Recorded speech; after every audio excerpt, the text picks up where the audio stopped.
Assalamualaikum warahmatullahi wabarakatuh. Saya Muhammad Alwi Mukhtar, jurusan Tadris IPS dari IAIN Tulungagung.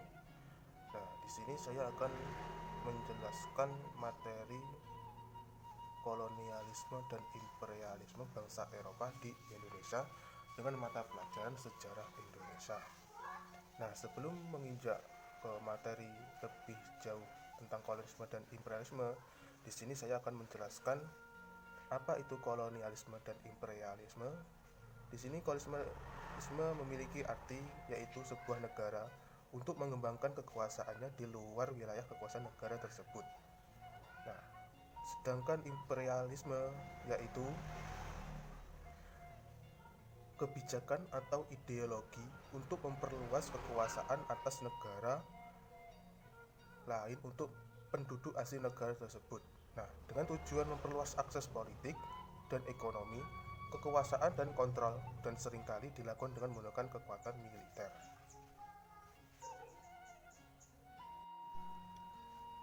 Nah, sekarang kita menginjak pada materi kolonialisme dan imperialisme. Latar belakang kedatangan bangsa Eropa ke Indonesia. Indonesia dikenal sebagai daerah penghasil rempah-rempah. Rempah-rempah dicari bangsa Eropa karena manfaatnya sebagai penghangat dan bisa dijadikan pengawet makanan. Selain karena harganya yang mahal, rempah-rempah memiliki manfaat menjadi simbol kejayaan seorang raja pada saat itu. Dari faktor-faktor itu, banyak bangsa Eropa yang berusaha untuk menemukan daerah penghasil rempah-rempah, salah satunya di Indonesia. Nah, adapun hal-hal yang mendorong kedatangan bangsa Eropa ke Indonesia.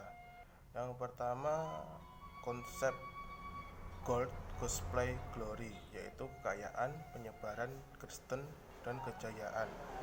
Yang kedua, jatuhnya kota Konstantinopel pada tahun 1453. Yang ketiga, kemajuan ilmu pengetahuan dan teknologi seperti teori heliosentrisme, penemuan kompas, teropong, dan peta.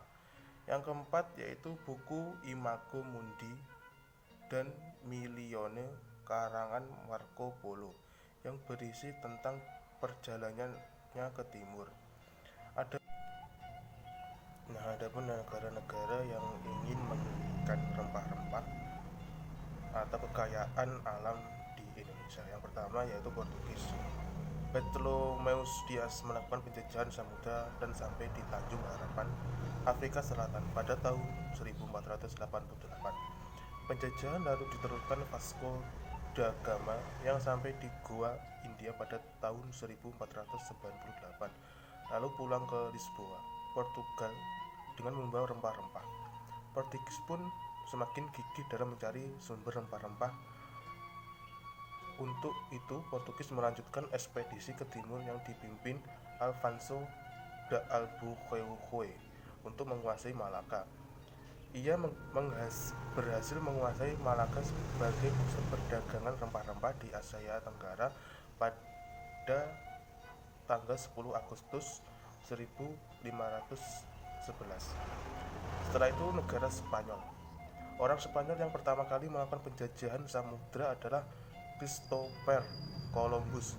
Ia berlayar ke arah barat melewati Samudra Atlantik sesuai perjanjian Tordesillas menuju India sekitar tahun 1492 sampai 152. Ternyata ada kesalahan karena sebenarnya ia sampai di benua Amerika yang ia pikir adalah India. Penjajahan berikutnya dilakukan Magellanes dari Spanyol ke barat daya melintasi Samudra Atlantik sampai di ujung selatan Amerika, kemudian melewati Samudra Pasifik dan mendarat di Filipina pada tahun 1521. Pelayaran Magellanes berpengaruh bagi dunia ilmu pengetahuan karena dirinya berhasil membuktikan bahwa bumi itu bulat. Penjajahan Magellanes kemudian dilanjutkan Sebastian Elcano pada 1522.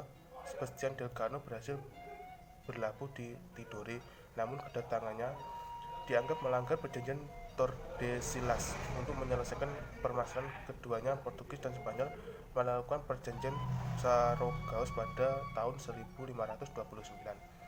Setelah itu negara Belanda. Pada tahun 1596, Cornelis de Houtman berhasil mendarat di Banten. Sikap Belanda yang kurang ramah dan berusaha memonopoli perdagangan di Banten membuat Sultan Banten saat itu marah. Akibatnya ekspedisi ini terbilang gagal. Sekitar tahun 1598 sampai 1600, perdagangan Belanda mulai berdatangan kembali. Kedatangannya kali ini dipimpin Jacob van Eyck. Ia berhasil mendarat di Maluku dan membawa rempah-rempah.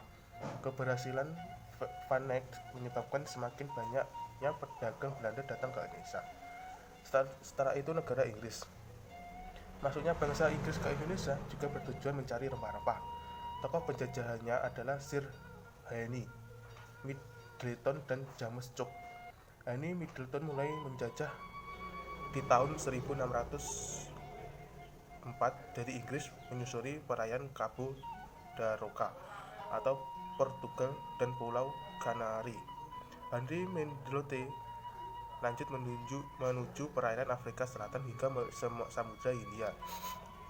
Ia sampai di Sumatera, lalu menuju Banten di akhir tahun 1604. Ia berlayar ke Ambon pada tahun 1605, lalu ke Ternate serta Tidore, dan mendapat rempah-rempah seperti lada dan cengkeh. Sedangkan ada James Cook sampai ke Batavia tahun 1770 setelah dari Australia. Setelah itu perkembangan kekuasaan bangsa Eropa di Indonesia. Di antara bangsa-bangsa tersebut, Belanda merupakan negara yang cukup lama berada di Indonesia hingga akhirnya mereka membuat perusahaan dagang di Indonesia. Meski telah bangkrut, sampai sekarang perusahaan ini tercatat sebagai salah satu perusahaan terkaya di dunia loh. Verenigde Oost-Indische Compagnie atau lebih dikenal dengan VOC merupakan perusahaan dagang tersebut.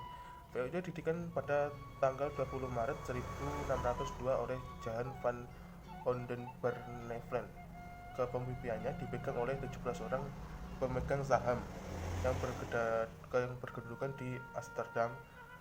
Nah, tujuan pembentukannya adalah satu, menghindari persaingan sesama pedagang Belanda. Yang kedua, memperkuat Belanda dan persaingan dengan bangsa Eropa. Yang ketiga, monopoli perdagangan rempah-rempah di Indonesia. Keberadaan VOC ini tidak hanya sebagai kongsi dagang, namun juga menjadi kekuatan politik.